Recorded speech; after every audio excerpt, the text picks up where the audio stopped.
कि कोई ये ना समझे कि कलयुग में दर्शन नहीं होते। हम ये इस बात के लिए कह रहे हैं कि जिनको लगता है कि कलयुग में भगवान के दर्शन नहीं होते, झूठ, वो झूठा है। कोई बोले वो झूठा है, वो असफल हो चुका है इसलिए ऐसा बोल रहा है। नहीं तो मेरे प्रभु युग धर्म नहीं देखते, युग धर्म नहीं देखते। क्या अभी भाई जी को साक्षात्कार नहीं हुआ था? क्या राधा बाबा को प्रिया प्रीतम नहीं मिले? गलत बातें जो लोग कह रहे हैं कलयुग में भगवान के दर्शन नहीं होते, तो खिलवाड़ समझते हो। भगवान के प्रति जीवन अर्पित करके देखो, ये सूत्र उतार लो, मेरे तो गिरधर गोपाल दूसरों न कोई। अगर साक्षात्कार ना हो जाए तो हमें बताना। आप ये जरूर कह सकते हो मेरे तो गिरधर गोपाल, लेकिन ये नहीं बोल सकते दूसरों न कोई।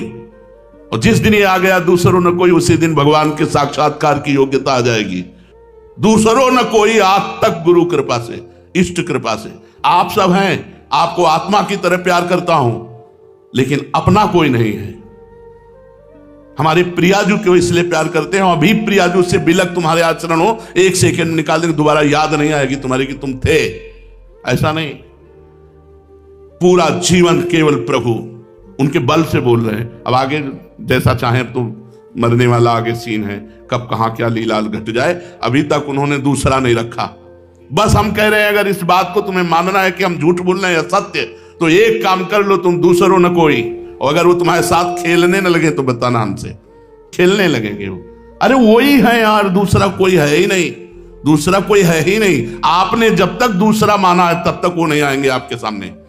जब ये आ जाएगा मेरे तो गिरधर गोपाल दूसरों न कोई, यहां तक कि शरीर की भी परवाह नहीं, फिर देखो कैसे खेल खेलते हैं। सच्ची श्रद्धा क्या है? जो बड़े बड़े तूफान और विघ्नों में भी ना हिले अपने इष्ट के प्रति, वही सच्ची श्रद्धा है। सच्ची भक्ति क्या है? जो केवल भगवान के लिए की जाए, भगवान के लिए की जाए। भगवान से भक्ति करके भगवान से कुछ मांगना, यह भी कच्ची भक्ति है। केवल भगवान के लिए की जाए उसे सच्ची भक्ति कहते हैं। निष्ठा क्या है? जो प्राण त्यागने के लिए तैयार हो जाए पर अपनी निष्ठा ना त्यागे। जैसे गुरु निष्ठा, इष्ट निष्ठा, धाम निष्ठा, नाम निष्ठा। जैसे नाम निष्ठा है, इष्ट आओ या ना हो, हमारी दुर्गति हो या सदगति, मुझे इसकी परवाह नहीं, नाम नहीं छोड़ने वाले। ऐसे ही धार्मिक हो या अधार्मिक, चाहे जो आज्ञा हो, हे गुरुदेव मैं आपकी आज्ञा के विरुद्ध नहीं चल सकता। निष्ठा, धाम निष्ठा, नाम निष्ठा, गुरु निष्ठा, इष्ट निष्ठा। वीर कौन है? जो विकारों को सह जाए। दूसरे को मार दे उसे वीर नहीं कहते, जो अपने मन को मार दे उसे वीर कहते हैं। मन को मारा, तन को वश में किया, सारे भ्रम दूर हुए। बाहर से कछु दिखत ना, अंदर चमके नूर। आपो त्याग जगत में बैठे नहीं किसी से काम, उनमें तो कछु अंतर नहीं, संत कहो चाहे राम। वीर वही जो वीर को रोक ले, हिंदी भाषा में समझ लो। वीर वही जो वीर को रोक ले, वीर वही जो विकारों पर विजय प्राप्त कर ले। काम क्रोध लोभ मोह मद मत्सर, नहीं तो फिर वो वीर शब्द नहीं लगेगा। और हनुमान जी को वीर ही नहीं कहा गया, महावीर कहा गया। महावीर वही महावीर है जो भगवान के चिंतन में, भगवान की सेवा में अपने जीवन को अर्पित कर दिया। हनुमान जी का जीवन क्या है? भगवान की सेवा। राम काज कीन्हे बिनु मोहि कहां विश्राम। बड़े अद्भुत, वो भगवान ही है पर अद्भुत भक्ति, अद्भुत भक्ति। राम काज कीन्हे बिनु मोहि कहां विश्राम। भगवान की जरा भी अवहेलना बर्दाश्त नहीं, कोई भी हो। रावण से कह रहे कि हाथ जोड़कर विनती करता हूं, मैं जो कह रहा हूं उस बात को ध्यान से सुन ले। यदि राम जी की तनिक भी निंदा और अवहेलना की तो शंकर साहस विष्णु अज तो ही सकै न राख राम कर द्रोही। हजारों विष्णु हजारों शंकर भी तेरी सहायता करें तो तेरी रक्षा नहीं कर सकते। ध्यान रखना। सीता जी से कहते हैं कि अगर हमारे रघुनाथ जी ने आदेश दिया होता तो घूंसों से इसके 10 मुंह को कुचल करके, इसकी स्त्रियों को बंदी बनाकर और इसको साथ लेकर के और आपको पीठ में बैठाल करके अभी अभी इसी क्षण राम जी के चरणों में डाल देता। वाल्मीकि रामायण में लिखा है। लेकिन मां, रघुनाथ जी का यश होगा, उन्होंने आज्ञा नहीं करी, इसलिए आप धैर्य पूर्वक रहिए। मैं अभी जाता हूं और सूचना देता हूं, प्रभु आएंगे और विजय प्राप्त करेंगे। महान सेवा, जो अपने जीवन को भगवान की सेवा और भगवान के जप में देकर सारे विकारों पर विजय प्राप्त कर लिया, वही वीर है, वही महावीर है। सच्ची शक्ति क्या है? प्रभु का भजन। शक्तिमान कौन है? जिसके पास खूब भजन है। सच्ची मुक्ति क्या है? प्रभु से प्रेम। जो प्रभु के प्रेम में मतवाला है, उससे बड़ा वो तो मोक्ष का भी त्यागी होता है। तो निरंतर नाम जप करो, आचरणों को पवित्र रखो, गंदे संग का त्याग करो, किसी की निंदा ना करो, किसी की निंदा ना सुनो, ऐसे अकेले असंग रहो, तो ये भजन आपका आपके ऊपर रंग लाएगा। यदि निंदा सुनोगे, निंदा करोगे, तो फिर भजन रंग नहीं लाएगा। किसी से मतलब मत रखो, अपने मतलब रहो। असंगो हम पुरुषा, मैं असंग जीवन व्यतीत करो, मौन रहो, अधिकतर भगवान का नाम जप करो, मौन सेवन करो, किसी से कोई संभाषण मत करो, ऐसे रहो जैसे प्याऊ में। अन्य है उसका जीवन जिसकी आंखों से अश्रुन भगवान के मिलन के लिए रोते तो सब है। कोई परिवार के लिए रोता है, कोई धन के लिए रोता है, कोई अनुकूलता के लिए रोता है, कोई अपने दुख में रोता है, लेकिन कोई भगवान के लिए रोए, वास्तविक अंदर कोई दुख नहीं, कोई अन्य चिंतन नहीं, केवल भगवान का चिंतन और भगवान के लिए रोए। धन्य है उसके आंसू। वो आंसू जहां गिरेंगे उस भूमि को परम पावन कर देंगे। इसीलिए तो संतों का स्पर्श, संतों की जूठन, संतों की चरण रज, जो भगवान के चिंतन में रहते हैं, इनका रोम रोम परम पवित्र है। भगवान के पाने के लिए उत्साह, उमंग, उत्कंठा, उल्लास, ये प्रतिपल, ये तभी हो सकता है जब भगवान का आश्रय लेकर भगवान का नाम जप किया जाता है। भगवान में जितना श्रद्धा, विश्वास, निश्चय, दृढ़ साम्राज्य भगवान का अपने हृदय में, वे भगवान का यहां साम्राज्य विराजमान है। अब मेरा मन बुद्धि मुझे भगवान से अलग नहीं कर सकता। उसका मन कल्याण में नियुक्त हो जाता है, मतलब मंगलकारी कार्यों में ही मन लगता है, अन्य कार्यों में नहीं। उसका मन उसके वश में नहीं रह जाता, वो भगवान में आसक्त हो जाता है। बड़ा सुंदर जीवन। जिसका मन भगवान में आसक्त हो गया, धन्य है जीवन। बार बार नाम जप कर रहा है, जैसे भूखा आदमी भोजन में टूट पड़े, ऐसे नाम जप में बार बार नाम जप कर रहा है। रोज नवीन आनंद, नवीन उत्साह, समुत्कंठा नाम गाने सदा रुचि। रोज नवीन उत्कंठा सहित भगवान का नाम कीर्तन, नाम जप। भगवान उसके मित्र बन जाते हैं। सच्चे दोस्त भगवान है। प्रत्येक चेष्टा में वो देखता है कि भगवान का प्यार। दिन की तो बात जाने दो, कोई मिनट ऐसा नहीं जिस मिनट में यह अनुभव ना होता हो कि भगवान हमें कितना प्यार करते हैं। प्रतिपल वो अनुभव करता है भगवान का प्यार, भगवान का विधान केवल मंगलमय। चारों तरफ भगवान का विधान काम कर रहा है, भगवान की कृपा काम कर। वैसे हम तो नीच है, पर भगवान ने स्वीकार कर लिया, उन महान ने स्वीकार कर लिया, इसलिए चारों तरफ उसको अनुभव होता है मंगल में भगवान का विधान चल रहा है, मंगल में भगवान की कृपा संभाले हुए है। भगवान उसके मित्र हो जाते हैं। प्रत्येक चेष्टा वो भगवान की पहचानने लगता है, ये भगवान ने किया, ये भगवान ने किया। अब मुझे दृढ़ निश्चय हो गया, क्योंकि मेरा मन भगवान का अनुगमन कर रहा है, भगवान के पीछे पीछे चल रहा है। अब मेरे मन पे मेरा अधिकार नहीं रहा, भगवान का अधिकार हो गया। मैं पाप ताप से मुक्त हो रहा हूं, मेरे अंदर भगवत प्रेम स्फुरित हो रहा है। ऐसा उस उपासक को अनुभव होता है। जो उपासक किसी से कोई मतलब नहीं रखता। संसार में ऐसा कोई नहीं है जिसमें कोई दोष ना हो। भगवान या भगवत प्राप्त महात्मा, बस यही दो ही निर्दोष हैं, नहीं तो सब में गुण दोष भरा रहता है। जड़ चेतन गुण दोष में विश्व कीन करतार, संत हंस गुण गाहे पे परिहरि वार विकार। इसलिए उपासक को चाहिए कि किसी के दोष देखे ना और किसी के दोष सुने ना, अपनी गलती देखे, अपनी बुराई देखे। अगर भगवत प्राप्ति करना है तो इतना समझ लो, पूरा संसार गुण दोष से युक्त है। कोई ऐसा नहीं जो अपने को मानता है मैं निर्दोष हूं, उसमें यही सबसे बड़ा दोष है जो अपने को निर्दोष मानता है। जो निर्दोष हो गए वो कह रहे हैं, जो अपने अवगुण में कहूं तो बाढ़ई कथा पार नहीं लाऊं। जो निर्दोष भगवत स्वरूप हो गए वो कह रहे अपने दोषों की बात करूं तो कथा बढ़ जाएगी, भगवान की छूट जाएगी, दोषों की ही कथा बढ़ जाएगी। अपनी गलतियों को देखो और भगवान से बल प्राप्त करके उन गलतियों को सुधारने की चेष्टा करो। दूसरों को देखना, दूसरों के दोष देखना, दूसरों की गलतियां देखना, मतलब अपने को भगवान से विमुख कर लेना है। अपनी गलतियां हैं फिर भी भगवत प्राप्ति हो जाएगी, पर आप दूसरों की गलती देखने लगे तो फिर आपकी गलती की जांच हो जाएगी और आप भगवत विमुख हो जाएंगे। ऐसा कभी मत करना, आदेश कर रहे हैं, ऐसा कभी मत करना। ना तो दूसरों के सुधारने की धारणा करना और ना दूसरों में दोष देखना। सबको भगवान सुधार। आप क्या सुधार सकते हैं? अपना ही जीवन नहीं सुधार सकते, हम किसी को क्या सुधार सकते हैं? अगर कोई सुधर रहा है तो भगवान की कृपा से सुधर रहा है। तुम अपने सुधार की तरफ लगो। तुम्हारा सुधार हो गया तो जगत का एक अंग सुधर गया तो बहुत कुछ सुधर जाएगा। पहले तुम सुधरो, पहले तुम भगवत प्राप्ति करो, पहले तुम अपना कल्याण करो। यदि सबका सुधार चाहते हो तो किसी के दोष मत देखो, अपना सुधार कर लो, तो सबका सुधार क्या हो जाएगा? सब में भगवान दिखाई देंगे, फिर दोष दिखाई ही नहीं देगा। जो दूसरों के दोष देखा करते हैं, दूसरों के दोषों का वर्णन करते रहते हैं, वो साधक होते ही नहीं। भले साधक वेश में हो, वो प्रपंची हैं।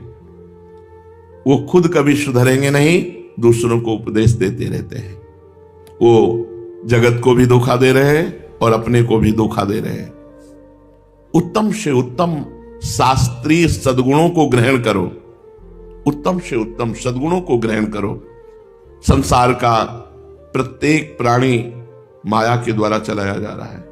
त्रिगुण माया, सतोगुण, रजोगुण, तमोगुण। कभी तमोगुण, कभी सतोगुण, कभी रजोगुण। हमको ये नहीं देखना, हमको सब में भगवान देखना। तात सुनो माया कृत गुण और दोष अनेक, गुण या उभय न देखी। न गुण देखना है न दोष देखना है, और देखी सो अविवेक। अगर देखता है तो अज्ञानी है। इतना सुंदर शुभ जीवन बनाने का अवसर मिला है, परंतु जो केवल बातें बनाते रहते हैं, भजन नहीं करते, वो ऐसा नहीं कर सकते। भजन करना अनिवार्य है। भजन करोगे तो आपकी गलतियां धीरे धीरे कम होती जाएंगी, विषय कीचड़ धुलता जाएगा, आप निर्मल होकर भगवान की प्राप्ति के योग्य हो जाएंगे। जैसे धन का लोभी चुपचाप धन कमाने में लगता है, वो व्याख्यान नहीं देता, वो चुपचाप केवल धन कमाने में लगा रहता है। ऐसे नाम जप करो चुपचाप, किसी की सुनो मत, किसी को सुनाओ मत, किसी से मतलब मत रखो। जब तक भगवान से गाढ़ संबंध ना हो जाए तब तक किसी से नहीं। किसी से संबंध करने का मतलब है अपने को अपनी स्थिति से गिराना। किसी से भी संबंध रखने का मतलब है अपने प्रभु से विमुख हो जाना, अपनी स्थिति से गिर जाना। इसलिए चुपचाप, जैसे एक कंजूस आदमी धन कमाता है और समेट के रख लेता है, वो गरीबी दिखाता है, ऐसे ही खूब नाम जप करो और समेट कर भगवान के चरणों में समर्पित करो। और अभिमान मत करो कि मैं भक्त हूं। व्याख्यान मत दो, चुप रहो।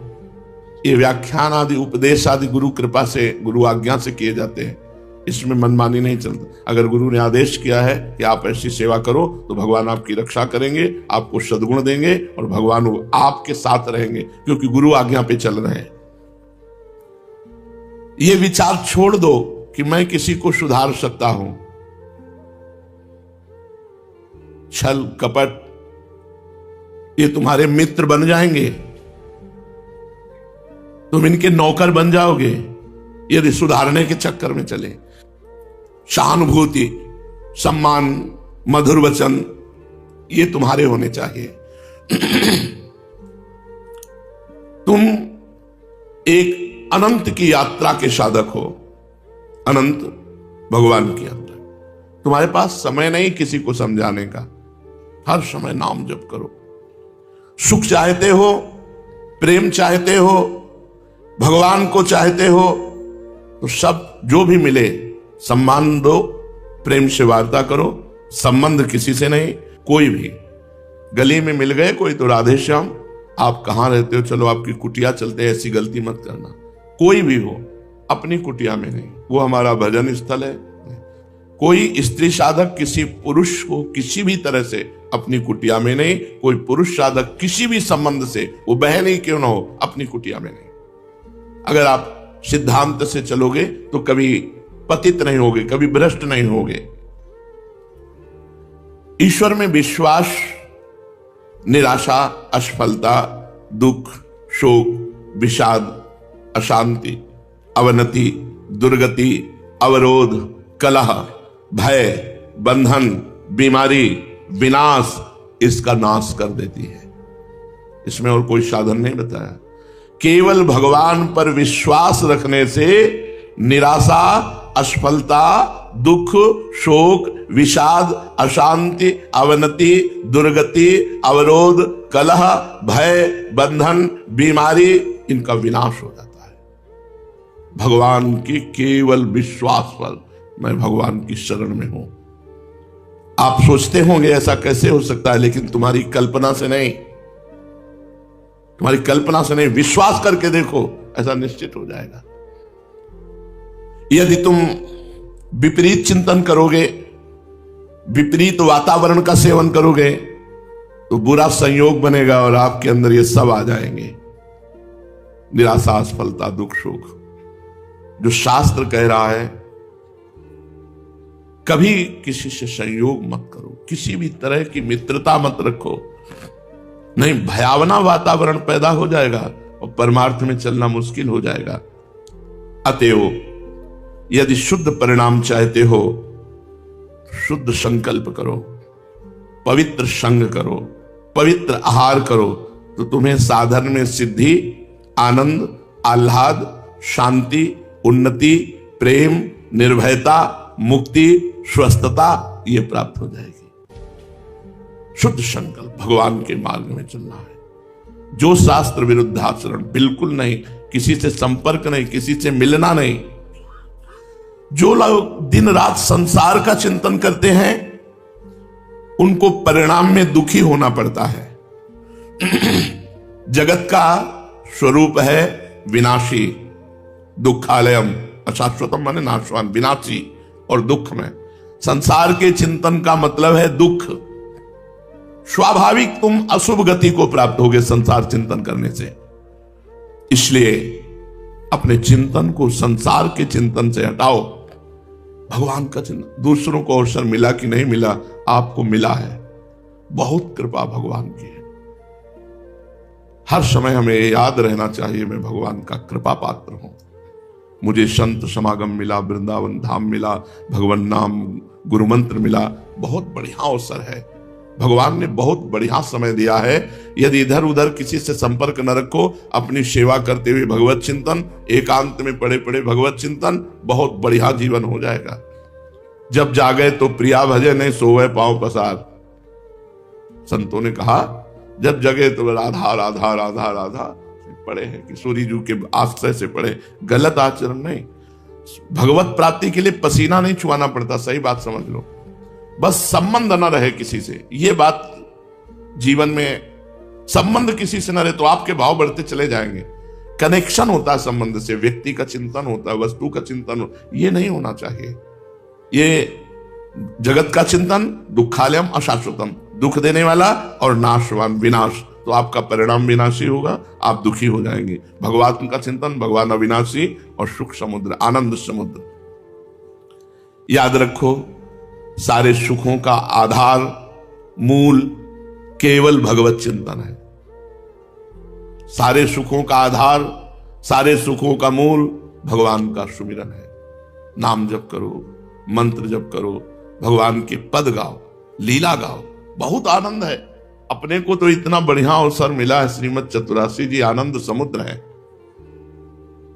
आनंद समुद्र को छोड़ करके आनंद बिंदुओं के बिंदु, सीकर कहते हैं, एक बूंद को ऐसे पटको तो उसमें जो सैकड़ों विभाग होते हैं, वो एक विभाग को सीकर कहते हैं। एक आनंद समुद्र के एक बूंद के एक सीकर से पूरे त्रिभुवन में सुख फैला हुआ है। जो आनंद सिंधु सुख राशि, सीकर तय त्रैलोक सुपासी। पूरे त्रिभुवन में जितना सुख है, आनंद समुद्र भगवान के एक बूंद को ऐसे ऐसे करने से जो सैकड़ों विभाग होते हैं उस बूंद के, उस एक कण को सीकर कहते हैं। एक कण के सुख में पूरा त्रिभुवन बसा हुआ है। सोचो भगवान कैसे आनंद सिंधु है। इसलिए हम त्रिभुवन का चिंतन न करके त्रिभुवनपति भगवान का चिंतन, जिसका चिंतन और विश्वास ये दो चल रहा है, दृढ़ विश्वास भगवान में और नाम जप मंत्र जप, समझ लो उसने दुनिया को जीत लिया, उसने संसार को जीत लिया, क्योंकि सब कुछ ईश्वर ही है और आपका ईश्वर का चिंतन चल रहा है, दृढ़ विश्वास ईश्वर पर, अब आपको कोई परास्त नहीं कर सकता।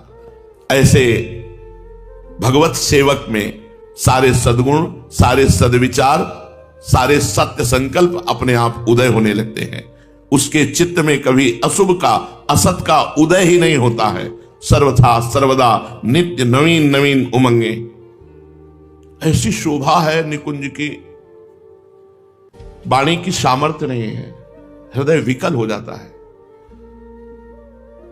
ऐसी विकलता आने लगती, लगता है प्राण निकल जाएंगे। केवल वृंदावन की कुंज शोभा, उनमें विहरण करने वाले प्रिया प्रीतम की तो बात ही क्या है। वैसी शोभा प्रकट होती भाव में, एकदम बस ऐसे ऐसे हाथ होते हुए एकदम बस विकलता होती है। हा वृंदावन, हा वृंदावन। प्रिया प्रीतम तो बात ही अलग, कोटि कोटि रचना जो रोम रोम प्रति होए, प्यारी जू के रूप को न प्रमाण, जहां झनक भनक करती हुई सखियों के बीच में जुगल जोरी। अवसर मिला है। जो प्रिया प्रीतम का सेवक है, सारे सद्गुण, सारे सद्विचार, सारे सत्संकल्प उसके हृदय में अपने आप आ जाते हैं। उसके चित्त में कभी अशुभ का उदय नहीं होता, असत का उदय ही नहीं होता। वो सर्वथा सर्वदा नित्य नवम नवम आनंद उमंग में समय व्यतीत करता है। बेटा है, कोई पद चल रहा है, कोई लीला चल रही, वृंदावन की कोई शोभा चल रही, देखो तो, पर ये देखने के लिए जीवन समर्पित करना पड़ेगा। निरंतर नाम जप, निरंतर मंत्र जप। वाणी जी चतुरासी जी कभी मानसिक पूरी की है? चतुरासी जी मानसिक पूरी जोई जोई प्यारो करे से हुआ, और आज वह देखिया तो प्यारी, यहां तक पूरा मन से, पूरी चतुरासी जी मन से करो। एक चतुरासी जी का पाठ मन से करके देखो, कंठस्थ पहले करो फिर मन से करो, वाणी जी नहीं, पूरा। और हर पद में जय जय को 2 बार कहो। जय जय सीत हरिवंश हंस हंसिनी सांवल गौर, कहो कौन करे जल तरंग न्यारे। जय जय। अब मन तुम्हारा पकड़ेगा कि ये पहला पद पूरा हुआ, नहीं तो 5-5, 10-10 पद पूरे हो जाएंगे, आप पकड़ ही नहीं पाओगे। आपका पद सही चल रहा है लेकिन 5 पद निकल गए और मन ने नहीं पकड़ा। तो मन को पकड़ाने के लिए बहुत आराम से और हर पद की समाप्ति वो 2 बार लाइन करो, तब अगले पद में चलो। तो देखो, आप देखो, एक बार करके तो देखो। मानसिक लीला में प्रवेश पाने के लिए चतुरासी जी को कंठस्थ करना अनिवार्य है और मानसिक चतुरासी जी का पाठ आवश्यक है। पूरी चतुरासी जी के लिए 2 घंटा या 2.5 घंटा चाहिए, और उसमें बोलना भी नहीं है, देखना भी नहीं है, बस पूरी चतुरासी जी चल। कभी कभी शब्द लड़खड़ा गए, अब परेशान हुए, तो चतुरासी जी खोल के देखा, हाँ ठीक है, फिर चल पड़े। अरे आप देखो तो आनंद बरस रहा है।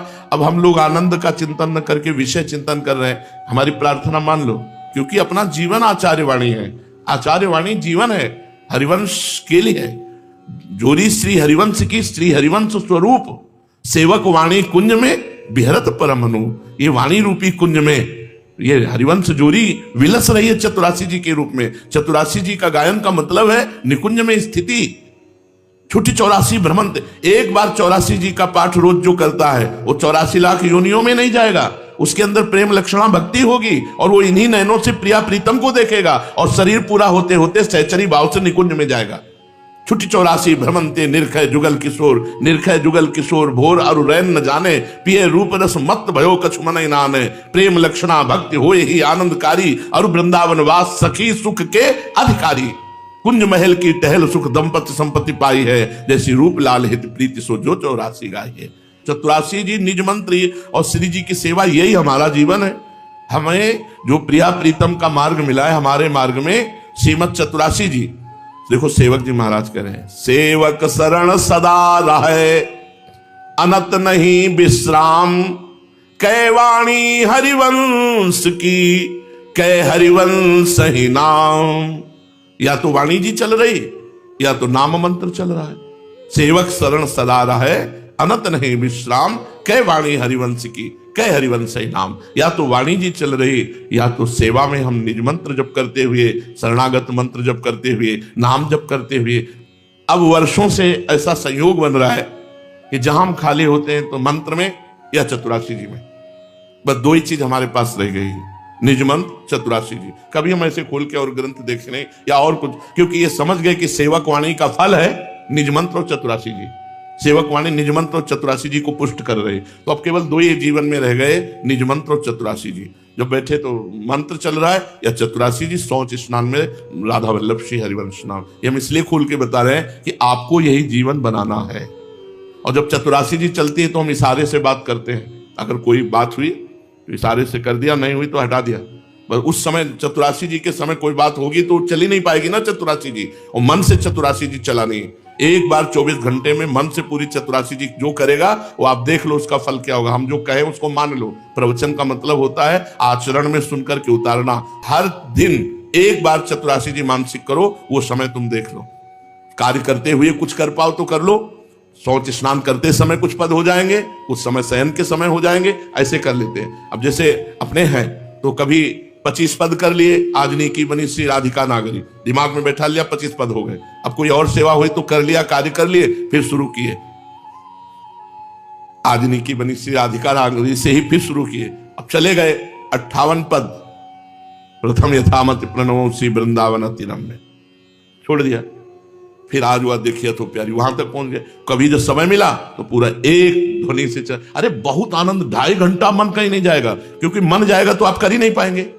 अगला पद कौन सा है आपको पता ही नहीं होगा, कंठस्थ कर लो तो अगला पद आपको पता है कौन सा पद हो। बड़ा आनंद है, आनंद के लिए ही तो यार चल रहे हो चतुराशी जी का। और निज मंत्र ही चतुराशी जी है, चतुराशी जी ही निज मंत्र है। हमारी बात मान लो, संपूर्ण निज मंत्र का अर्थ चतुराशी जी, 42 लीला और जितने रस ग्रंथ है सब वो है।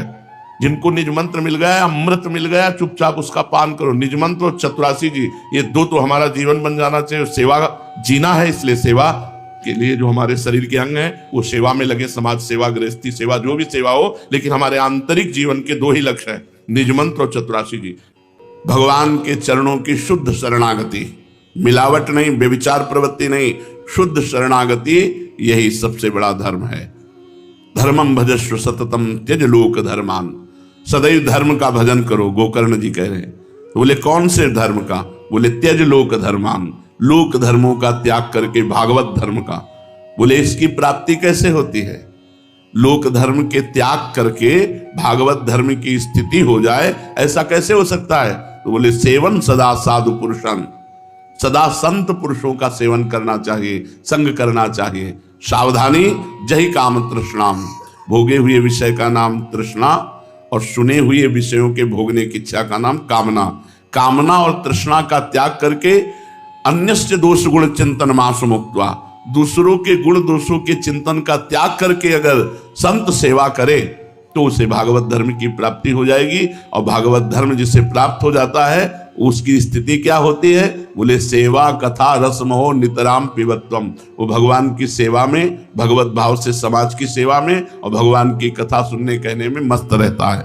इसलिए सच्चा धर्म वही है जो भगवान में स्थित कर दे, अर्थात भागवत धर्म। सावई पुंसाम परो धर्मो यह तो भक्ति अधोक्षज है।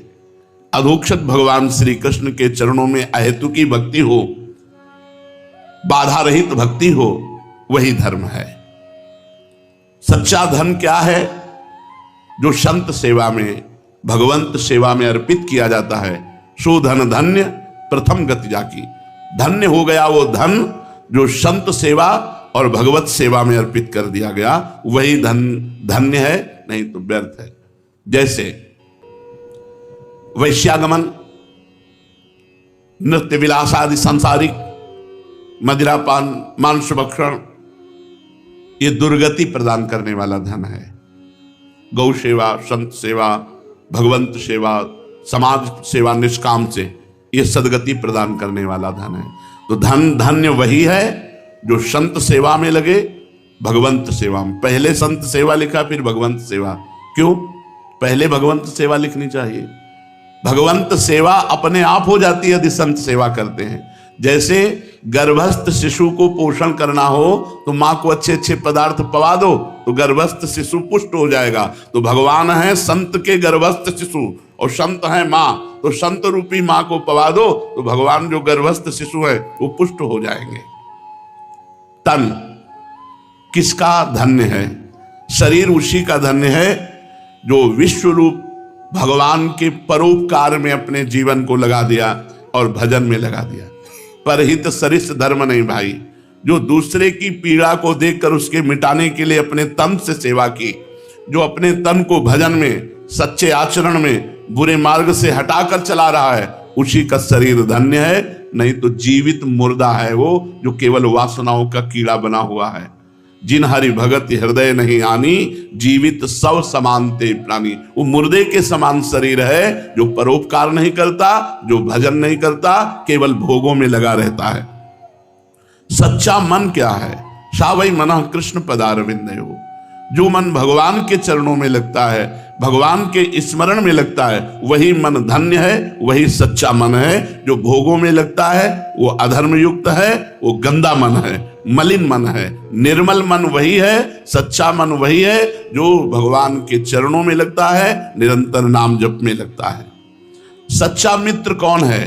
कुपंथ निवार सुपंथ चलावा। जो गंदे मार्ग से हटाकर हमें सच्चे मार्ग में चलावे, वही हमारा दोस्त है। सच्चे दोस्त हैं हमारे शास्त्र, हमारे संत जन, गुरुजन, यही सच्चे हमारे मित्र हैं जो कुपंथ से हटाकर सुपंथ में चलाते हैं। यहाँ फ्रेंड बनाते हैं, बॉयफ्रेंड, गर्लफ्रेंड, और गंदे आचरण करते हैं और गंदे मार्ग में एक दूसरे को घसीटते हैं। ये फ्रेंड नहीं, ये दुश्मन है।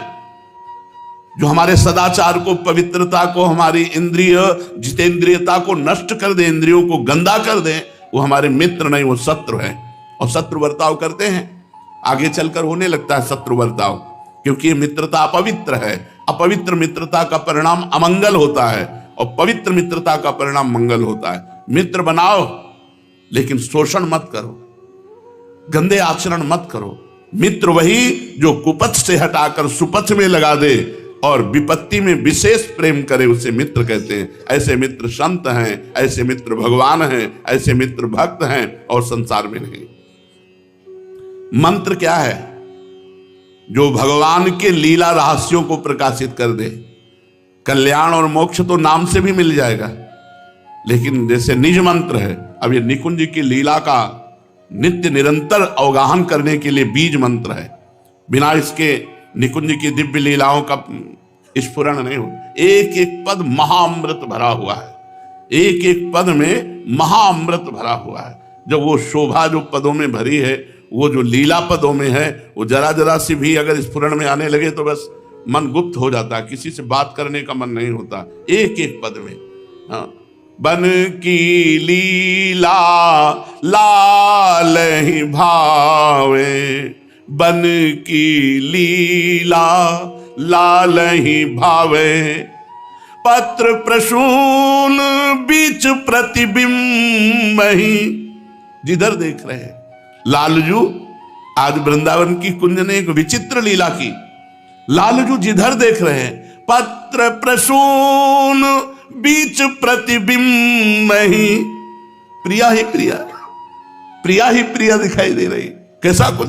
अब आप भावना में हर लता तेजोमयी पत्र धारण, नख सिख प्रिया जनावे। जिधर देख रहे नख से सिख तक प्रिया, और नख से सिख तक प्रिया जनाने का मतलब नख सिख लो अंग अंग माधुरी, मोहे श्याम धनी ब्रज नव तरुणी, कदम्ब मुकुट मणि श्यामा जुआजू बनी।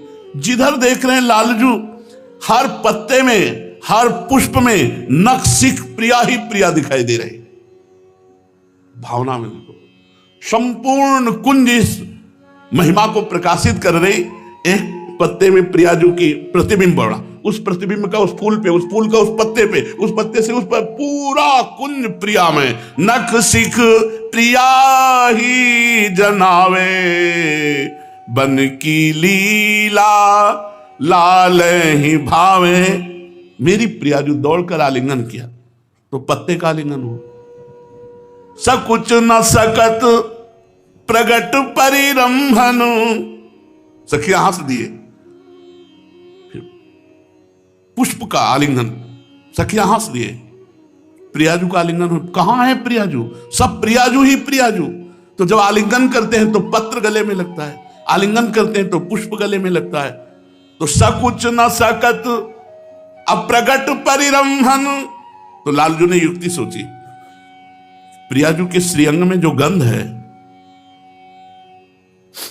अब सूंघ करके तब आलिंगन करेंगे। अलीलम पट, तो प्रियाजू दूरी धावे, इस लता से इस लता, इस लता से इस लता। तो अब जहां सूंघते हैं तो प्रियाजू के श्रीअंग की गंध तो फिर गले लगते हैं, तो वो पत्र पुष्पी होता है, प्रियाजू नहीं। अब लालजू बड़े सकुच में हो गए। सकुच न सकत प्रगट परिरंभन, अलिलम पट दूरी धावे। संभ्रम देत कुलक कल कामिनी, रतिरण कलह मचावे। जब वो निराश होते तो प्रियाजू फिर हंस करके कुलकती हुई, अरे ये प्रियाजू, फिर उधर से उधर, प्रिया हुई प्रियाजू। अब क्या करें? उल्टी सबे समुझ नैनन में, अब प्रियाजू की चरण रज ली। अंजन रेख बनावे, जैसे हित हरिवंश प्रीति रीति बस। सजनी श्याम का सखी स्वरूप होकर प्रियाजू का दर्शन करें। अंजन लगा करके सखी स्वरूप हुए और प्रियाजू का फिर दर्शन कर रहे हैं। क्योंकि श्याम सुंदर स्वरूप से तो कह रहे हमारी तो नेत्रों में ही ना तो भ्रमर हमारी गति काम करी और ना तो प्रगट में नेत्र काम कर रहे हैं, और सहचरियों को दिखा रहे प्रियाजू। तो इसलिए सजनी श्याम कहावे, बन की लीला। एक एक लीला में घंटों डूबे रहो, ऐसी सुंदर प्रियालाल की झांकी ऐसी। तो सच्चा मंत्र वही जो नित्य लीला में प्रवेश करा दे। अब आपके पास पारस मणि रखी है और लोहे में न छुआओ, कह दो सोना नहीं बन पा रहा, उसको स्पर्श कराओ। ऐसे आपको जो मंत्र मिले हुए हैं ये महातेजस्वी है, जो तेजो रूप निकुंज को भी भेद करके अंदर पहुंचा दे। अब उस मंत्र का हर समय ऐसे चल रहा है, मंत्र को सुनो। अगर अंदर हृदय से नहीं चल रहा तो उपांशु चलाओ, बहुत जरूरी है। मंत्र के बिना नित्य लीला में प्रवेश नहीं होता। मंत्र का बड़ा प्रभाव होता है। जब क्लीम मंत्र का उच्चारण किया भगवान श्री कृष्ण ने बंसी से, तो आज की बंसी केवल गोपियों को सुनाई दी और किसी को सुनाई ही नहीं दी। न एक बछड़ा आया, न एक गैया आई, न एक ग्वाल आया, केवल गोपी आई, केवल गोपी। क्योंकि ये बीज मंत्र कांता भाव को प्रकाशित करता है। तो कांता भाव वाली जितनी गोपियां थी वो सब भगवान श्री कृष्ण के पास आई। ब्रज में तो सबको ही था, जब बंसी बजती है तो सबको सुनाई देती है, लेकिन ये बंसी किसी को नहीं सुनाई दी। ये बंसी केवल गोपियों को सुनाई दी। नवा खग, नवा मृग, नवा पशु, नवा पक्षी, नवा सखा, नवा ग्वाल बाल, नवा और कोई आया, केवल ब्रज गोपी आई। ऐसे ही जो निज मंत्र है ये केवल निज मंत्र पहुंचाता है निकुंज में। श्री किशोरी जी ने हरिवंश महाप्रभु को ये स्वयं प्रदान किया। हरिवंश महाप्रभु से हमारी गुरु परंपरा में आया। जो शरणागत मंत्र है वो पुष्ट करता है शरणागति, और निज मंत्र पुष्ट करता है नित्य लीला में प्रवेश। तो शरणागत 18 लाख मंत्र होने पर निज मंत्र का अधिकारी हो जाता है। यदि 18 लाख शरणागत मंत्र नहीं हुआ और आप निज मंत्र ले लोगे तो आपकी रुचि ही नहीं होगी निज मंत्र में। अगर आपने 18 लाख पूरा किया है शरणागत मंत्र तो आपकी रुचि निज में, और निज मंत्र की रुचि का मतलब रोना, बार बार पुलकायमान शरीर होना, बार बार रोना, बार बार कोई पद चल पड़ा, कोई वो तुरंत खोलता चला जाता है, तुरंत खोलता है। बहुविध रंग मृदुल किसलय दल निर्मित पिय सखी। अब दिखाई दे रहा है कि प्रीतम अपने कर कमल से सुंदर सुंदर कोमल पल्लव और पुष्प लेकर सैया की रचना कर। प्रीतम स्वयं कर कमल, देखत नौ निकुंज सुन सजनी लागत है अति चारु। माधविका केतकी लतालय रचे मदन आगार। शरद मास राका निश शीतल मंद सुगंध समीर। परिमल लुब्ध मधुव्रत वितिकित नदत कोकिला की। और बहुविध रंग मृदुल किसलय दल निर्मित पीसक सेज, भाजन कनक विविध मधुपूरित धरे धरन पर हेज, और फिर तापर कुशल किशोर किशोरी उस पर विराजमान हो करत हास परिहास। आप विराजमान युगल सरकार हास परिहास, और ये कितना सुख मिलेगा। तो चतुरासी जी का पाठ, निज मंत्र का जप, ये निकुंज की दिव्य लीलाओं का प्रकाशित करता है। तो मंत्र वही जो प्रभु की लीला में प्रवेश करा दे। ये आचार्य परंपरा से मंत्र है, निज मंत्र महामहिम है। पर बस यही है कि जैसे मूर्ख आदमी के हाथ पारसमणि लग जाए और वो जेब में पड़ी, वो भीख मांगता को डोल रहा है। जेब में पड़ी कि वो चाहे अरबों का धन बना ले, पर वो भीख मांगता डोल रहा है, क्योंकि उसको उसका महत्व तो नहीं पता। इच्छा क्या है, सच्ची इच्छा क्या है? भगवान की प्राप्ति। मुझे इस जन्म में भगवान की प्राप्ति हो जाए, यही इच्छा है, और तो सब इच्छाएं नष्ट हो जाए। ये सब बांधने वाली इच्छाएं हैं। सच्ची इच्छा यही है कि मुझे भगवान की प्राप्ति हो जाए। भगवान की प्राप्ति जो हमारे अंदर करने की चाह है, ये होनी चाहिए। तो भगवान कृपा करें, शुद्ध दृष्टि दे, जिससे हम बात मान करके परमार्थ की तरफ बढ़ जाए। सच्ची सेवा क्या है? जो सेव्य के मन में सेवा पैदा कर दे। सच्ची सेवा है कि प्रभु तुम्हारी सेवा करने लगे, और करने लगते हैं। भावे मोहि जोई सोई सोई करें प्यारे, ये सेवा है। पहली सेवा जोई जोई प्यारो करे सोई मोहि भावे। फिर आगे तुम्हारी भी स्थिति आ जाएगी कि भावे मोहि जोई सोई सोई करें प्यारे। सच्ची सेवा वही है जो सेव्य प्रभु की सेवा। गुरु जी के श्रीमुख के वचन, हम क्या राधा वल्लभ लाल की सेवा करेंगे? हमारी सेवा वो कर रहे हैं, हमारी वो सेवा कर, एक एक छोटी से छोटी सेवा वही तो कर रहे हैं। हमारे अब जीवन का भार उन्हीं के ऊपर है। अब हम तो केवल उनकी शरण में हैं, सेवा तो वो कर रहे हैं, हम क्या उनकी सेवा कर रहे हैं? हमारी वस्त्र सेवा, हमारा भोजन सेवा, हमारी जीवन सेवा, हमारा भजन सेवा, हमारा कल्याण, सब कुछ वही कर रहे हैं। हम तो केवल उनके आश्रित हैं, उनके सहारे। सेवा वही जो सेव्य के मन में सेवा भाव पैदा कर दे। सेव्य के मन में जब अधिक सेवा होने लगती है, तो सेव्य कोई ना कोई रूप रख करके अपने सेवक की सेवा करने लगते हैं। वही सच्ची सेवा है। सच्ची कमाई क्या है? भगवान का नाम जप। आप कह सकते हो कि बेईमानी से ना कमाया जाए तो सच्ची कमाई हो गई, तो मरोगे तो जाएगा क्या तुम्हारे साथ? तो झूठी कमाई थी ना। सच्ची कमाई ये बैंक बैलेंस नहीं है। सच्ची कमाई मकान दुकान नाना प्रकार की प्रतिष्ठा मान, ये सब नहीं। मरोगे तो कुछ नहीं जाएगा। सच्ची कमाई है नाम जप, जो मरने के बाद तुम्हें धनी बना के रखेगी। कबीरा सब जग निर्धना, धनवंता नहीं कोई, धनवंता सोई जानिए जाके राम नाम धन होए। सच्ची कमाई अखंड भजन। कोई जानता है मरने के बाद जब 100 यात्रा होती तो सब बोलते हैं राम नाम सत्य है। जैसे अपने ब्रज में बोला जाता है कृष्ण नाम सत्य है, गोपाल नाम सत्य है, गोविंद नाम सत्य है। अगर भगवान का नाम जप नहीं करते तो किस बात के सनातन धर्मावलंबी? सत्य नहीं बोलते तो किस बात के सनातन धर्मावलंबी? रघुकुल रीति सदा चली आई, प्राण जाए पर वचन न जाए। एक बार कह दिया तो प्राण चले जाए, पर अपने वचन नहीं झूठे होने देते थे। और यहां सुबह वचन देते हैं, शाम के भूल जाते हैं। सुबह कसम खाते हैं, शाम के तोड़। और हमें गर्व से कहते हैं हम सनातन धर्मावलंबी। हमारे सनातन धर्म के 30 लक्षण हैं। अगर ये लक्षण नहीं है तो आप कैसे कह सकते हो?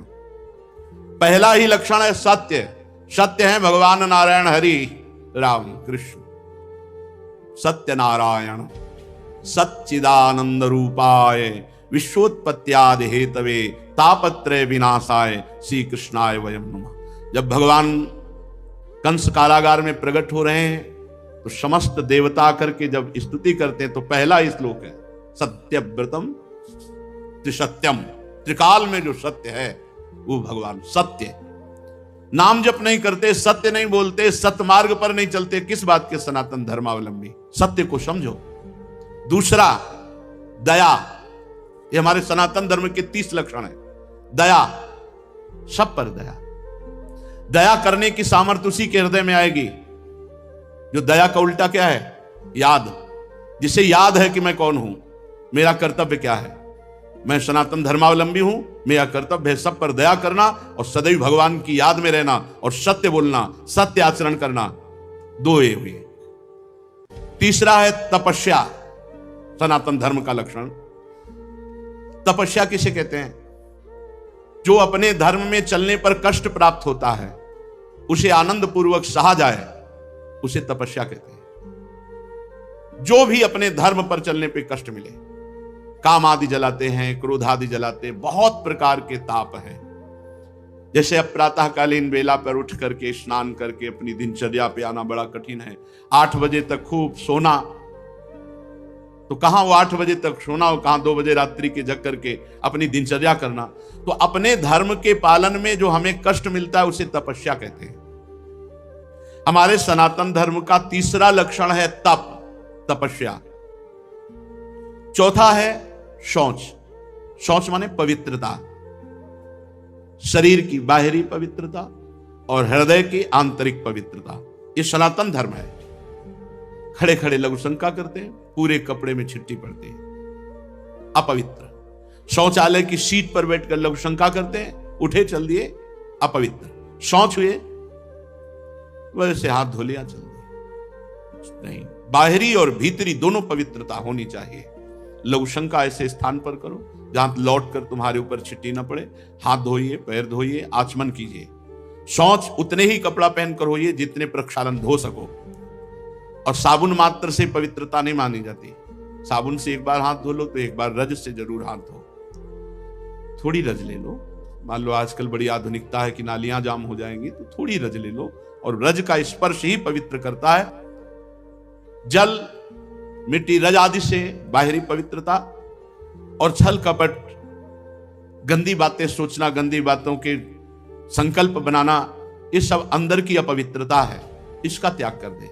छल कपट, गंदी बातों का चिंतन, गंदी बातों का संकल्प त्याग करने से आंतरिक पवित्रता होती है। और बाह्य और आंतरिक दोनों पवित्रता पूर्ण रूप से सुरक्षित रहेगी यदि धर्म का पहला लक्षण सत्य, सत्य है हरि, सत्य है हरि नाम, यदि नाम चल रहा है तो भीतर और बाहर दोनों से पवित्र रहोगे।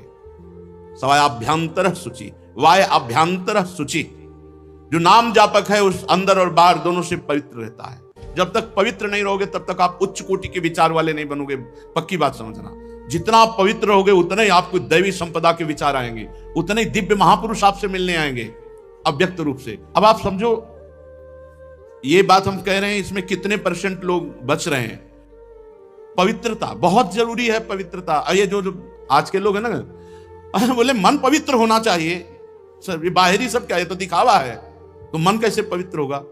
बाहरी तो तुम्हारा मन अपवित्र हुआ है, भोगों में, शरीर में, संसार में। तो यहीं से पवित्रता शुरू होगी, तब तुम्हारा मन पवित्र होगा। बाहर से पवित्र होते होते अंदर पवित्र हो जाओगे। बाहर अपवित्र है तो। हमारा सनातन धर्म का लक्षण चौथा है पवित्रता। पहला सत्य, फिर दया, फिर तपस्या, फिर पवित्रता। 30 लक्षण है। ये सनातन धर्म है, इसको समझो। पवित्रता बड़ा कठिन है, पवित्र रहना। आप देखो, बड़ा कठिन है पवित्र रहना। पवित्रता अत्यंत अनिवार्य है सब साधक के ध्यान। पवित्रता, अगर पवित्रता नहीं तो आपका विचार उत्तम नहीं हो सकते। आप महापुरुषों का जो चिंतन शैली है वहां नहीं पहुंच सकते। कल एक आए थे भगत जी एकांतिक में, उन्होंने कहा आपने सत्संग में और एकांतिक में कहा है कि मन की पीएचडी की है, तो हम भी मन की पीएचडी कर रहे हैं, तो हम आपसे बात करना चाहते हैं। हमारा मन, आपका मन, क्योंकि आपने भी पीएचडी की, हमने भी की।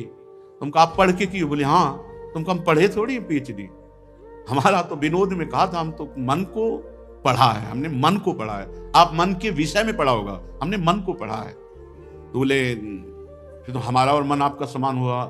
तुम कहा तुम्हारे मन को देखने की हमारी रुचि नहीं है और हमारे मन में पहुंचने की तुम्हारी सामर्थ्य नहीं है। तुम्हारे मन को देखने की हमारी रुचि नहीं है, क्योंकि मन की रुचि जान इन्हें विधि अनुसार है, और तुम्हारा मन हमारे मन तक पहुंच जाए इतनी सामर्थ्य नहीं।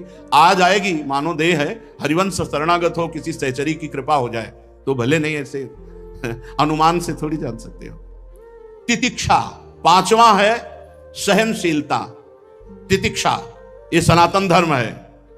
देखो महाराज शिवी ने कबूतर की रक्षा के लिए अपने देह के मांस को काट के दिया। तितिक्षा, दूसरों के हित के लिए, दूसरों के मंगल के लिए भीषण से भीषण कष्ट सह जाना, भारी से भारी कष्ट धर्म के लिए सह जाना।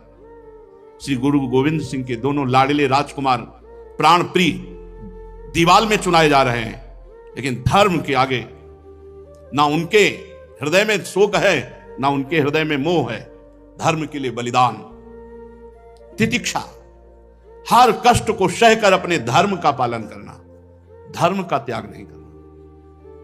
धर्म भगवान का साक्षात स्वरूप है। अगर आप धर्म के लिए कष्ट सहेंगे तो फिर कष्ट रह ही नहीं जाएंगे, अद्भुत आनंद आएगा। तितिक्षा, हर कदम धर्मात्मा पुरुष के सामने कष्ट रूपी कांटे बिछाए जाते हैं, और जब उन पर वो चलता है तो हर कांटा उसके लिए फूल के समान हो जाता है। पर इतनी हिम्मत होनी चाहिए, ये धर्म रूपी मार्ग में चलने पर ये शूल फूल बन जाएंगे, पर पहले शूल। इसीलिए धर्म पर चलना बड़ा कठिन होता है। तितिक्षा, सहनशीलता, हर परिस्थिति में सहनशीलता, और उचित अनुचित का विचार। छठवां है ये विवेक। सनातन धर्म का छठा लक्षण विवेक, सत असत का विचार, उचित अनुचित का विचार। उचित क्या है, अनुचित क्या है, सत क्या है, असत क्या है, इसका विचार ये विवेक से होता है। ये विवेक कहां मिलता है? बुद्धि तो सबके हो सकती है, पर विवेक नहीं। विवेक सत्संगियों को मिलता है। बिन सत्संग विवेक न होई, बिना सत्संग के विवेक हो ही नहीं सकता, और सत्संग बिना भगवान की कृपा के नहीं मिलता। बिन सत्संग विवेक न होई, राम कृपा बिनु सुलभ न सोई। राम कृपा बिनु सुलभ न सोई। उचित अनुचित का विचार। सातवां, मन का अधीन करना। यह है सनातन धर्म। मन का अधीन करना, संयम मिलेगा। जो मन चाहे वो थोड़ी नहीं, जो धर्म कह रहा है उसके अनुसार मन को चलाना, ये मन का संयम करना बड़ा कठिन है। मन का संयम करना, बातें बना लेना, अधिक बात, बड़े बड़े ज्ञान की बातें आके जब करते हैं, फिर जब मन के संयम की बात करते हैं, ईमानदारी से वृंदावन में बैठे हो, सत्य बताओ, तो फिर चुप हो जाते। ज्ञान तभी सार्थक है जब संयतेन्द्रिय, श्रद्धावान लभते ज्ञानम तत्परा संयतेन्द्रिय। जो तुमने ज्ञान जाना, तत्परा उसके परायण हो और अपनी इंद्रिय मन को संयम में लो, तब तो तुम्हारा ज्ञान सार्थक, नहीं तो बकवास है, ज्ञान थोड़ी है। ये बातें बनाना अलग बात है। अपने लोग पूरा जीवन इसी में चल रहे हैं, पूरा जीवन का निर्णय बता रहे हैं। भगवान की कृपा के बिना एक कदम भी नहीं चल सकते। भगवान की कृपा के बिना एक दिन भी पवित्र नहीं रह सकते, एक दिन भी। ये हाथ उठा के थे। कोई मुझ टे तो भाई अलग है, कभी हमें मिले ऐसा कोई कि भाई बकाया हम जैसे बता रहे हैं कि एक दिन भी साधना परायण होकर पूर्ण पवित्र जीवन तो ये भगवान की कृपा से निपटा। पूरा जीवन तो बहुत बड़ी बात है। मन का संयम और फिर इंद्रियों का संयम। फिर अगला है अहिंसा। मन से, वचन से, शरीर से किसी की भी हिंसा ना करना, यह सनातन धर्म है। अहिंसा। वाणी से ऐसे कठोर शब्द मत बोलो किसी का दिल दुख जाए। आपको बोला हो तो उसका स्वभाव है, आप सनातन धर्मावलंबी, आप ऐसा ना बोलें। शरीर से किसी को पीड़ा पहुंचाएं, ऐसा हमारा आचरण ना हो। मन से किसी का बुरा सोचे, ऐसा हमारा मन ना हो। तो हमारा तन, मन, वचन तीनों हिंसा रहित हो, तभी अहिंसा, इस सनातन धर्म का लक्षण हमारे हृदय में आए। फिर है ब्रह्मचर्य, इस सनातन धर्म का लक्षण। सत्य, दया, तपस्या, शौच, तितिक्षा, उचित अनुचित का विचार, मन का संयम, इंद्रियों का संयम, और 9वां अहिंसा, और 10वां ब्रह्मचर्य। ये ब्रह्मचर्य सबके लिए है। बहुत घातक है भोगों का आकर्षण। ब्रह्मचर्य के बिना पूरा का पूरा जीवन खोखला हो जाता है। मन से, वचन से और शरीर से, तीनों से ब्रह्मचर्य होता है। मन का ब्रह्मचर्य, विषयों का चिंतन ना करना। यहीं से नाश प्रारंभ होता है, पतन यहीं से होता है। ध्यायतो विषयान पुंसान संगास्ते सूपजायते, संगात संजायते कामः, कामः क्रोधो भी जायते, क्रोधात् भवति सम्मोहा, सम्मोहात् स्मृति विभ्रमा, स्मृति भ्रंशात् बुद्धिनाशो बुद्धिनाशात् प्रणश्यति। सबसे पहला पतन जो होता है वो विषयों का चिंतन होता है। ध्यायतो विषयान पुंसान, जब हम भोगों का चिंतन करते हैं तो हमें भोगों की आसक्ति प्रकट होती, फिर संग करने का मन होता है। संगास तेषु उपजायते, जब हम विषयों का चिंतन करते हैं तो विषयों का संग करने का, विषय भोगने की इच्छा प्रकट होती। जहां विषय भोगने की इच्छा प्रकट हुई, काम राज्य हृदय में छा गया। संगात संजायते कामा, और कामना जब बढ़ी तो सब मूढ़ता छा जाती है, स्मृति नष्ट हो जाती है। हम कौन है, हमारा क्या कर्तव्य, हम क्या कर रहे हैं। सच्ची मानिए बहुत निकृष्ट काम। वचन से हमें कभी भोगों की बातें नहीं करनी और शरीर से हमें कभी भोग क्रिया नहीं करनी। अधर्मयुक्त क्रिया का त्याग, धर्मयुक्त क्रिया की स्वीकृति, ये गृहस्थ धर्म और संपूर्णतया विरक्त धर्म। जो ब्रह्मचर्य रहता है उसे शरीर बल, मनोबल, बुद्धि बल, वचन बल, ये सब जागृत हो जाते हैं। वचन बल जो बोला वही लागू हो गया, जबरदस्ती आपको मानना पड़ेगा। और मनोबल जो संकल्प किया अंदर, वही बाहर क्रिया प्रारंभ हो गई, वही दिखाई देने लगा। देह बल, रात दिन मेहनत करो फिर भी थकान नहीं। आप कुछ समय तक व्यवहार करके देखिए ब्रह्मचर्य का, फिर आपको खुद पता चलेगा कि कितना आनंद प्रदान करता है ब्रह्मचर्य। ब्रह्मचारी को विषय भोग जहर है ऐसा मानना चाहिए। जैसे कितनी भी सुंदर खीर हो और कोई हमारे कान में आकर विश्वसनीय कह दे कि इसमें जहर पड़ा है, तो हम बिल्कुल नहीं खाएंगे। हमारे शास्त्र कह रहे हैं, महर्षि जन कह रहे हैं कि ये विषय भोग जहर है, महान विषय है, ये पूरे जीवन को नष्ट कर देता है। तो ये जब ज्ञान हो तो उसका फल है विरति। जब हमें ज्ञान हो गया तो उससे हमें वैराग्य होना चाहिए, पर नहीं, ये ज्ञान तो है कि भोगों में सुख नहीं है, भोग दुख रूप है, भोग जहर के समान है। कैसा ज्ञान है? वाचिक ज्ञान, उपदेश देने के लिए। लेकिन जब भोग सामने आते हैं तब ये ज्ञान काम नहीं करता। यदि उपासक भोगों से भयभीत हो जाए तो बच जाए, बहादुरी नहीं, भागना पड़ेगा इसमें। एक बार पूज्यपाद सिउड़िया बाबा जी ने स्वप्न देखा। स्वप्न में भी कितने सावधान हैं।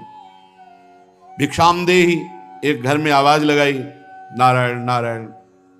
तो एक माई निकली, सुंदर अप्सरा, हीरे जवाहरात से, रत्नों से भरी हुई थाल। आवाज एक घर में लगाई, सैकड़ों घरों से निकल आई और सब एक से एक सुंदर, और चारों तरफ से घेर लिया और मुस्कुराना, हाव भाव प्रकट करना। बाबा भागे और बहुत जोर के भागे और कई किलोमीटर तक भागते रहे। फिर पीछे मुड़ के जब देखा कि कोई नहीं दिखाई दे रहा, तब खड़े होकर सांस ली। जब सांस ले रहे थे तो आंख खुल गई। आंख खुल गई तो नारायण नारायण नारायण। अच्छा हुआ कि स्वप्न में भी भागे। भागने से ही बचोगे, यहां जीतने के चक्कर में मत पड़ना, बहुत धोखा है। ये मन बहुत धोखेबाज है।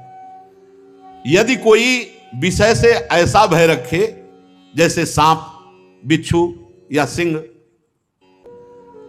कोई सांप आके गले लगना चाहे तो आप क्या करोगे? भागोगे ना। और बाघ देख लो, सिंह देख लो, भागोगे ना। ऐसे ही विषय भोग की इच्छा वाले कोई शरीर तुम्हारे नजदीक आ रहा है और तुम्हें भय नहीं लग रहा है, इसका मतलब है मरना चाहते हो, भ्रष्ट होना चाहते हो, नष्ट होना चाहते हो। सिंह आ रहा तुम्हें भागना नहीं सुनाई दिया, सांप दौड़ रहा तुम्हारी तरफ भागना नहीं सुनाई दिया। ऐसे ही भोग तुम्हारी तरफ आ रहा, तुम भागे नहीं, मरना चाहते हो, मरोगे तुम। कोआ मदांधो मदना तुरुआ, भगवान शंकराचार्य जी से पूछा, को अंधों में बड़ा अंधा कौन है? बोले जिसको काम सता जाए, जो काम से युक्त हो गया, काम से व्याकुल हो गया, वो सबसे बड़ा अंधा है, वो कुछ नहीं समझ पाएगा। आप बड़े मजे से भोग को देखते हैं और भोगते हैं और फिर विचार करें ब्रह्मचर्य असंभव। जैसे जलेबी है, एक बार चख लिया तो जलेबी नाम लेते ही वो कुरकुराहट वो मुंह में आ जाएगा, नहीं आ जाएगा? इसे कहते हैं तृष्णा। भोग भोगा, अब वो तृष्णा जहर की तरह तुम्हारे हृदय में बस गई। अब वो भगवान ने निकाले तो निकाले, नहीं तो पूरा जीवन भर मार देगी। भोगों का जहर तृष्णा। तृष्णा अनंत जन्मों से हम भोगते चले आ रहे हैं, इसलिए हमारी परवशता हो गई है। परवशता, इंद्रिय और भोगों में विवशता, हम हार चुके हैं। लेकिन मोक्ष का रास्ता जितेंद्रियता से जुड़ता है, परवशता से नहीं। इसलिए आपको एक इंद्रियों के भोगों से जीतना पड़ेगा, लड़ना पड़ेगा। भटकते रहने से ये जन्म भी चला जाएगा, जैसे और जन्म चले गए। बहुत बार ये सब भोगा है। देवराज इंद्र भी बने होंगे कभी ना कभी, बहुत बार सब। लेकिन भगवान के प्रेमी भक्त कभी नहीं बने जिंदगी में, पक्की बात। इस बार अवसर मिला है भगवान से प्रेम करने का। कोल्ले जी अल्लाह जी के चरित्र में नहीं आता कि बचपन से बैरागी, और एक राजा की उपवन वाटिका में वो शयन कर रहे थे, वहीं वो सब राजकुमार और सब वैभव सब देख करके उनके मन में ऐसी लालसा आ गई कि यार ये सुख तो बहुत बढ़िया है। तो भगवत प्राप्ति रुक गई और उनका अगला जन्म हुआ और राजकुमार से मित्रता हुई और सारे भोग उनको मिले। अगर कोई वासना लेकर इस मार्ग में, तो फिर पहले वासना पूर्ति होती है। ये मन मकड़ी के जाले की तरह वासना बुनता रहता है, छोड़ दो इसे, बस ये अपना काम करता रहे और हमको फंसाता है। जाल ये बुनता है और फंसाता हमको है। इसीलिए उपासक मन के जाल को बनने ही न दे। राधा राधा राधा राधा, वो कहेगा नहीं सुनो ऐसे से ऐसा, राधा राधा, वो आपको फंसा नहीं पाएगा। ये तमोगुणी राक्षसी आहार विहार करके आप सच्चिदानंद भगवान को नहीं मान जाओ। जहां प्याज लहसुन जैसे ये तमोगुण होने के कारण बहुत पवित्र वस्तु की तरह प्रकट होते हैं, कोई अपवित्र वस्तु थोड़ी। आप देखो, जहां आलू प्रकट होती है, शकरकंद प्रकट होती है, ठीक उसी खेत में वैसे ही ये प्याज लहसुन प्रकट होते हैं। ये कोई ऐसा थोड़ी कि हत्या वाला दोष या किसी तरह गलत तरह से बनाया गया पदार्थ हो। ये तो प्राकृतिक है, पर इसका गुण घोर तमोगुण है। बस तमोगुण के कारण इसका त्याग किया गया है। इसीलिए संत महात्मा जन इसका त्याग करते, तमोगुणी आहार इसको नहीं पाते। फिर जहां और राक्षसी प्रवृत्ति के आहार विहार है, तो फिर वो ये मन मकड़ी की तरह जाला बुनता और हमको फंसाता है। ये छह हमको हर समय फंसाए रखते हैं, काम क्रोध लोभ मोह मद मत्सर। यदि ब्रह्मचर्य रहना है तो हमें बहुत संभालना है तीन को। वाणी से हमको कभी भी ब्रह्मचर्यहीनता वाली बातें नहीं करनी। बहुत, ये बिल्कुल अनुभव की बात कह रहे हैं, अगर आपको जम जाए तो निकल जाओगे। किसी भी तरह से अश्लील बात, गंदी बात वाणी से नहीं निकालनी। मौन हो जाओ, मत बोलो। बहुत चीजें ऐसी होती हैं जो अनुभव करके बोली जाती है। वाणी से आप रोज किसी से कहो झूठी ऐसे, मैं आपके बिना नहीं जी सकता, मैं आपके बिना नहीं जी सकता। एक दिन आपके मन में आ जाएगा, मैं आपके बिना नहीं जी सकता। एक दिन आप स्वीकृति स्वयं में कर लेंगे कि मैं आपके बिना नहीं जी सकता। वाणी से बोलते रहो, तुम देख लेना, एक दिन किसी एक से बोलते रहो मैं आपके बिना नहीं जी सकता।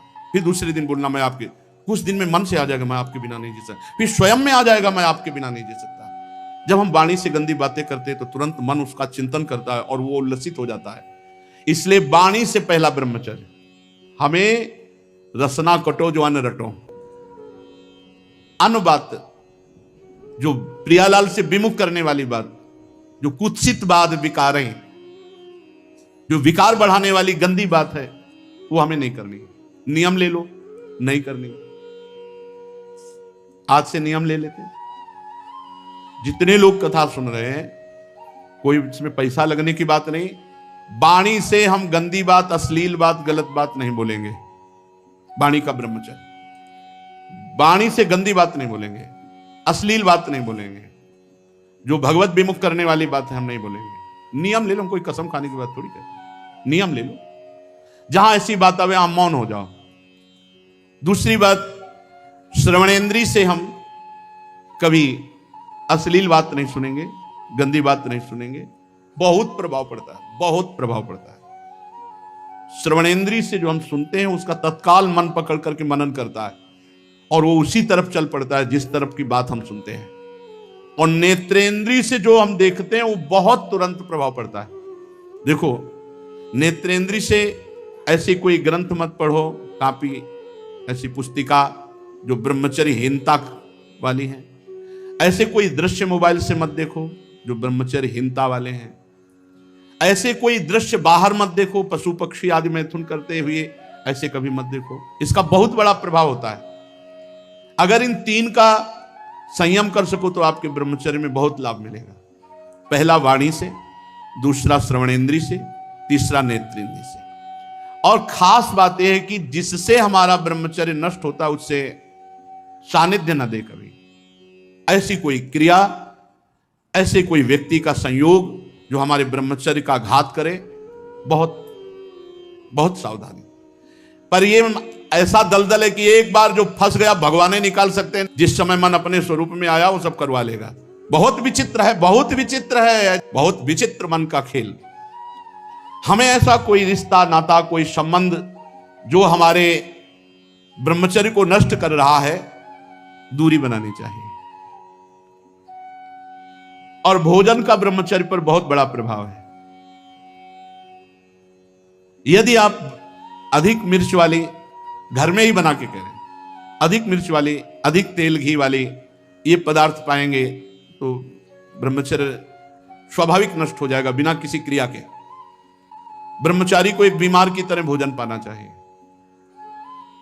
जैसे मूंग की दाल है, घिया की सब्जी, रोटी, बस, क्योंकि उसे पावर की जरूरत नहीं है, उसे अधिक पावर की जरूरत नहीं है। स्वयं में सामर्थ्य सुरक्षित है, इसलिए बाहरी पदार्थों से बादाम चबा रहे हैं, काजू चबा रहे हैं, हलवा खा रहे हैं और बहुत प्रकार के मीठा आदि। मीठा तो ब्रह्मचर्य में थोड़ा बस ले ले, इसके बाद अधिक मीठा भी वो जहर का काम करेगा, स्वाभाविक ब्रह्मचर्य को नष्ट कर देगा। जो भोजन कब्जियत बनाती है, अगर ऐसा भोजन पाया जाएगा तो ब्रह्मचर्य अपने आप स्वप्न दोष के रूप में नष्ट हो जाएगा। सात्विक भोजन, पेट साफ, बहुत आवश्यक है। हल्का भोजन, कम मात्रा में, पेट उधर, तो बहुत सुंदर आपके भजन की वृत्ति बढ़ेगी। आपका ब्रह्मचर्य बहुत लंबे समय तक आबाद चलेगा। बाजार की वस्तु तो ब्रह्मचारी होकर बाजार की वस्तु तो मुझे समझ में नहीं आता। बाजार की वस्तु तो नहीं खानी चाहिए, बनी हुई, बाजार की वस्तुएं बनी हुई।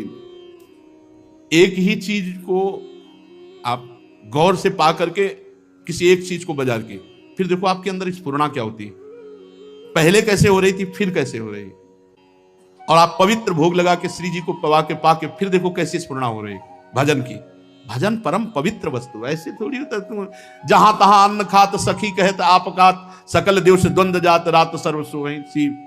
सेवक जी महाराज, जहां तहां अन्न खात, ऐसे बाजार का भोजन हो, बोले ब्रह्मचारी जी हैं, नहीं हो पाएगा भाई, ब्रह्मचर्य नहीं हो पाएगा। हाँ, नाम लिख सकते हो, टाइटल तो बन सकता है, लेकिन सही माने में आपका ब्रह्मचर्य, जब तक आपका आहार शुद्ध, अगर अपने धर्म को सुरक्षित रखना चाहते हो तो बाजार का भोजन। और छोटे छोटे बच्चों में बहुत सी गलतियां ऐसी आ चुकी हैं जो उनके जीवन को नष्ट कर रही हैं। हमें ऐसे कई बच्चे मिले हैं, तो माता पिता को चाहिए कि छोटे बच्चों से भी मित्रता का व्यवहार करें, उनको इतना फ्री करें कि वो आपसे अपनी बात बता सकें और आप उनको सही दिशा दे सकें। नहीं जैसे 13-14 वर्ष के बच्चे हैं और ये गंदी क्रिया कर रहे हैं, इनका जीवन बहुत बुरी तरह नष्ट हो जाएगा। ये गृहस्थी लायक नहीं रहेंगे। विरक्ति तो बहुत बड़ी बात रह गई, ये गृहस्थी लायक नहीं रहेंगे, संतान उत्पन्न करने लायक नहीं रहेंगे। इसलिए माता पिता को चाहिए कि अपने बच्चों से फ्रेंड की तरह, दोस्त की तरह बात करें, उनको इतना उत्साह दें कि उनके अंदर जो गलती है वो पकड़ लें और प्यार से समझा दें। अगर हम बार बार बच्चों को समझाएंगे, नए नए बच्चे अभी गलत मार्ग में जो जा रहे हैं वो सुधर जाएंगे। हमारे सनातन धर्म का लक्षण है ब्रह्मचर्य, फिर है त्याग। दूसरों को सुख देने की वृत्ति का नाम त्याग है। अपने सुख को दूसरों में बांटना, ज्ञान सुख, हमारे पास संपत्ति सुख, जो भी सुख है सबको भाव से धर्म के अनुसार सुख देने की भावना ही वास्तविक त्याग है। शास्त्रों का नित्य स्वाध्याय करना यह सनातन धर्म का लक्षण है। स्वाध्याय रामचरितमानस है, गीता जी है, श्रीमद् भागवत है, गीता पुरुष से बहुत सी बड़े बड़े महापुरुषों की छोटी छोटी ग्रंथ हैं, जैसे पूज्य राधा बाबा के भाई जी, पूज्य जयदयाल जी, पूज्य स्वामी राम सुखदास जी महाराज, इन महापुरुषों की छोटी छोटी पुस्तिकाएं हैं, उनको ले लेना चाहिए। एक एक पेज रोज पढ़ना चाहिए। रोज अपने घर में चाहे 10 मिनट ही कहो, श्रीमद् भागवत या रामायण, इन गाथाओं को गाओ, जिससे तुम्हारा घर पवित्र हो, तुम्हारे परिवार के जनों के कान में पड़े तो मंगल हो। ये सनातन धर्म है। फिर सरलता, बहुत सरल स्वभाव होता है सनातन धर्म का अवलंबी का। ये मुख में कुछ और, हृदय में कुछ और, आचरण में कुछ और, ये छल कपट नहीं। सरल स्वभाव न मन कुटिलाई, सनातन धर्म भगवत स्वरूप है। फिर संतोष, जिसमें भगवान प्रसन्न हो, हमें बिल्कुल वैसे ही राजी रहना है। हमें इंद्रिय और मन के अनुसार ऐसे आचरण नहीं करने जो भगवान के विमुख हो। जैसे भगवान हमें रख रहे, हम उसमें संतुष्ट हैं, जैसी परिस्थिति में रख रहे। और सच्ची संतुष्टता भगवान के विधान में रत होकर के भगवत आचरण करने से होगी, भगवत विमुख नहीं। जिसमें भगवान राजी वही हमारे श्री कृष्ण अनुकूलेन प्रतिकूल से विसर्जनम, संतोष आ जाएगा, हृदय शीतल हो जाएगा। और समदर्शी संत महात्माओं की सेवा, सनातन धर्म संत महात्माओं की सेवा, लेकिन शर्त रखिए, समदर्शी, जो भगवत तत्व के ज्ञाता, सर्वत्र भगवान की अनुभूति करने वाले महात्मा हैं, उनकी सेवा। धीरे धीरे भोगों की निवृत्ति का अभ्यास, सनातन धर्म। मनुष्य के अभिमान का फल बड़ा उल्टा विनाशकारी होता है, ऐसा विचार करके अभिमान का त्याग और मौन, वाणी से अधिक न बोलना, संयम पूर्वक बर्ताव करना या मौन रहना। भगवत चिंतन देख लो, ये सनातन धर्म के 30 लक्षणों में हर समय भगवत चिंतन परायण, नहीं तो सनातन धर्मावलंबी नहीं माने जाओगे। प्राणियों को उत्तम उत्तम भोजन पदार्थ बांट करके खाना। अगर घर में भी अच्छा पदार्थ बने तो सबसे पहले बूढ़ों को, रोगी, बच्चे, फिर अगर नौकर चाकर है तो उनको भी दे। ये बात ध्यान रखना, अगर कोई नौकर देख रहा है, आप अच्छे पदार्थ पा रहे हो, आपने उसको नहीं दिया, यह अपराध है आपका, आपके लिए वो हानिकारक हो जाएगा। पहले हम इतना ही दे दें, एक दोने में थोड़ा अच्छा पदार्थ ले जाओ, पाओ जा करके, और फिर आप पाए। कोई ऐसा ना हो कि आप अच्छे पदार्थ पा रहे हो, उसका हृदय देख करके ललचा गया, तो उसके हृदय में भी भगवान विराजमान है, वो भोजन तुम्हारे लिए हानिकारक हो जाएगा। अच्छे अच्छे पदार्थ दूसरों को बांट करके, पवा करके पाना। सब जीवों में, खास करके मनुष्यों में, अपने इष्ट देव का भाव रखना और भगवान के नाम, गुण, लीला का श्रवण, कीर्तन, स्मरण, भगवान की सेवा, पूजा, नमस्कार, भगवान के प्रति दास्य, सख्य, आत्मसमर्पण, ये 30 सनातन धर्म के लक्षण हैं। सत्य, दया, तपस्या, शौच, तितिक्षा, उचित अनुचित का विचार, मन का संयम, इंद्रियों का संयम, अहिंसा, ब्रह्मचर्य, त्याग, स्वाध्याय, सरलता, संतोष, समदर्शी महात्माओं की सेवा, धीरे धीरे सांसारिक भोगों की चेष्टा से निवृत्ति। मनुष्य के अभिमानपूर्ण प्रयत्नों का फल उल्टा ही होता है, विनाशकारी, ऐसा विचार, मौन और भगवत चिंतन। प्राणियों को अन्न आदि पदार्थों का विभाजन करके पाना और विशेष करके संपूर्ण चराचर जगत में मनुष्यों में इष्ट देव का भाव रखना, सब जीवों में रखना, पर विशेष करके मनुष्यों में। और भगवान जो परम करुणामय है, उनके नाम, गुण, लीला आदि का श्रवण, कीर्तन, स्मरण, सेवा, पूजा, नमस्कार, दास्य, सख्य, आत्मसमर्पण, ये 30 सनातन धर्म के लक्षण हैं। जो मानव इनका पालन करता है वो सीधे भगवान को प्राप्त हो जाता है। ये धर्म है हमारा, ये हमारा सनातन धर्म है। जो इन 30 लक्षणों का पालन करे तो धन्यवाद है, और कोई लक्षण ना हो, एक लक्षण पकड़ लो, नाम 29 आ जाएंगे अपने आप। ये जन्मना मरना, ये मान अपमान सुख दुख भोगते हुए बहुत जन्म हो गए, अब नहीं खेलना इस खेल को। लेकिन वाणी से कहने से नहीं रुकेगा, ये हृदय से चाह हो जाए कि अब इस खेल को नहीं खेलना। चलते हैं श्रीमद् भागवत महापुराण। प्रसंग आपने श्रवण किया, भगवान नरसिंह देव का प्रादुर्भाव, हिरण्यकश्यप का उद्धार, प्रहलाद जी की पावन स्तुति, भगवान की विशेष कृपा प्रहलाद जी पर, फिर भगवान महादेव जी के द्वारा जो मायासुर ने 3 पुरों की रचना की और विश्व का संहार करने में लग गए दैत्य लोग, भगवान पिनाक पाणी ने बाण संधान किया तो अरबों असंख्यों एक बाण से बाण प्रकट होते हुए त्रिपुर में वास करने वाले समस्त दैत्यों का विनाश कर दिया। पर मायासुर ने उन सब दैत्यों को उसी पुर में एक अमृत कुंड था, उसमें डाल डालकर सबको जीवित कर दिया। फिर वो विमान पर आरूढ़ होकर के विश्व का संहार करने लगे। तो भगवान श्री हरि बने गाय और ब्रह्मा जी बने बछड़ा और चुपके से जाकर के पूरा अमृत कुंड का अमृत पी गए। फिर महादेव जी से कहा आप संधान करो। पिनाक पाणी महादेव जी ने पुनः संधान किया, बाण 3 पुरों को भस्म कर दिया। इसलिए भगवान शंकर का नाम त्रिपुरारी पड़ा। श्री देवर्षि नारद जी राजसूय यज्ञ में महाराज युधिष्ठिर को यह कथा सुना रहे हैं। गंगा जी के पावन तट पर श्री सुखदेव जी महाराज परीक्षित जी को सुना रहे हैं। युधिष्ठिर जी ने पूछा नारद जी से, भगवान अब मैं आपके श्रीमुख से वर्ण और आश्रमों के सदाचार के साथ मानव धर्म का, सनातन धर्म का महामहिम स्वरूप सुनना चाहता हूं।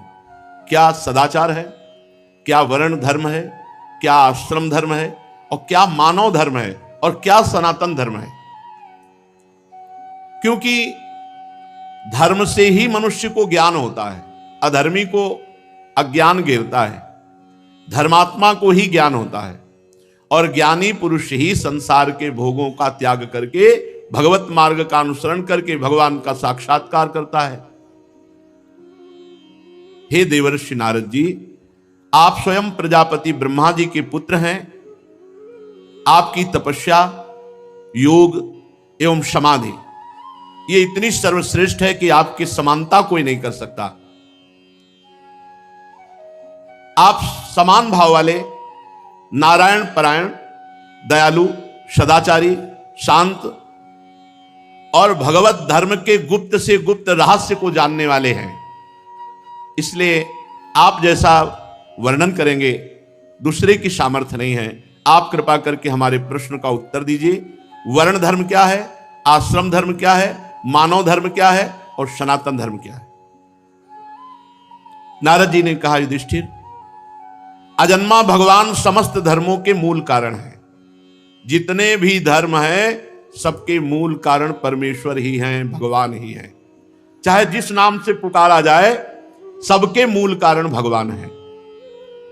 वही प्रभु चराचर जगत के कल्याण के लिए धर्म रूप से अवतरित हुए। जो सनातन धर्म है वो वेद स्वरूप है। जो वेद है वो भगवान है। इसलिए भगवान श्री हरि ही सनातन धर्म है। जो भगवान श्री हरि के तत्व को जानने वाला महात्मा है वो सनातन धर्म है। जो स्मृतियां हैं वो सनातन धर्म है।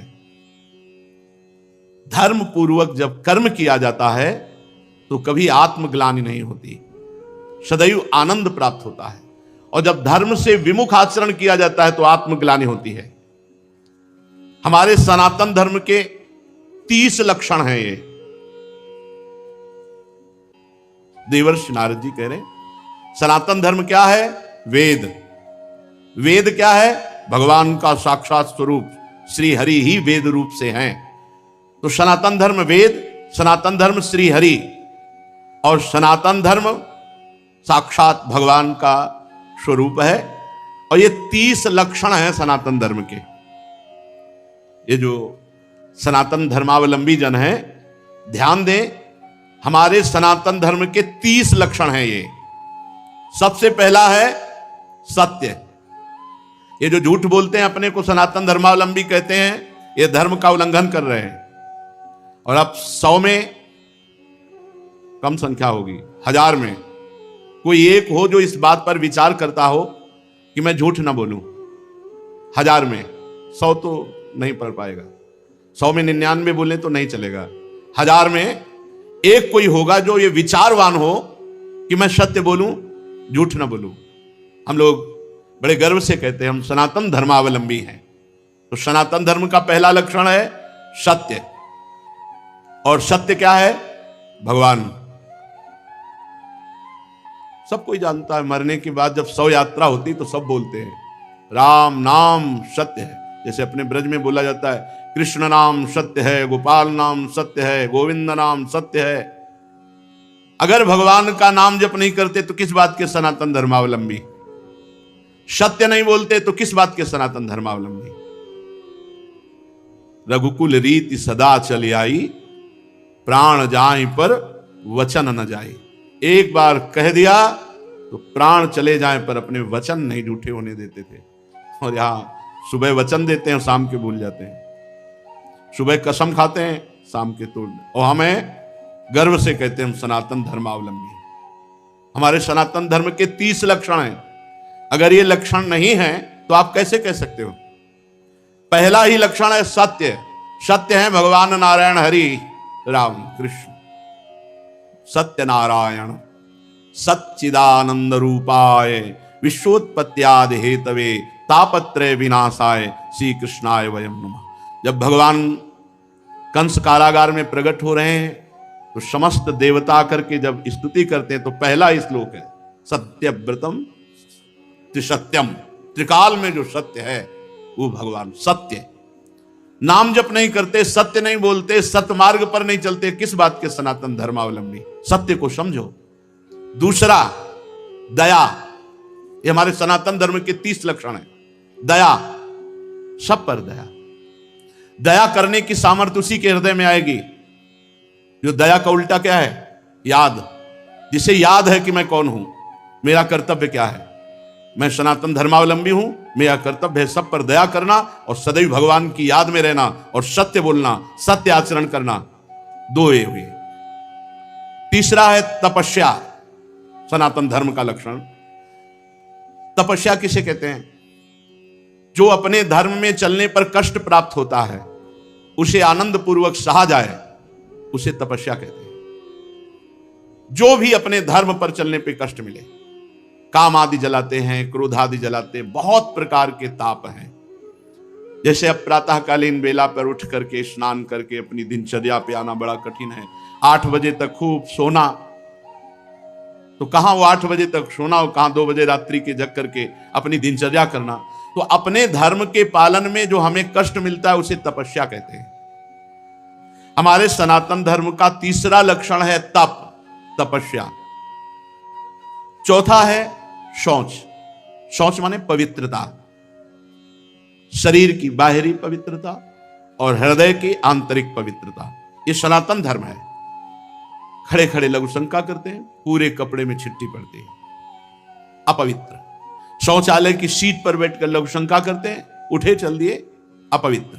शौच हुए, वैसे हाथ धो लिया, चल दिए। नहीं, बाहरी और भीतरी दोनों पवित्रता होनी चाहिए। लघु शंका ऐसे स्थान पर करो जहां लौट कर तुम्हारे ऊपर छिट्टी ना पड़े। हाथ धोइए, पैर धोइए, आचमन कीजिए। शौच उतने ही कपड़ा पहनकर होइए जितने प्रक्षालन धो सको। और साबुन मात्र से पवित्रता नहीं मानी जाती। साबुन से एक बार हाथ धो लो तो एक बार रज से जरूर हाथ धो। थोड़ी रज ले लो।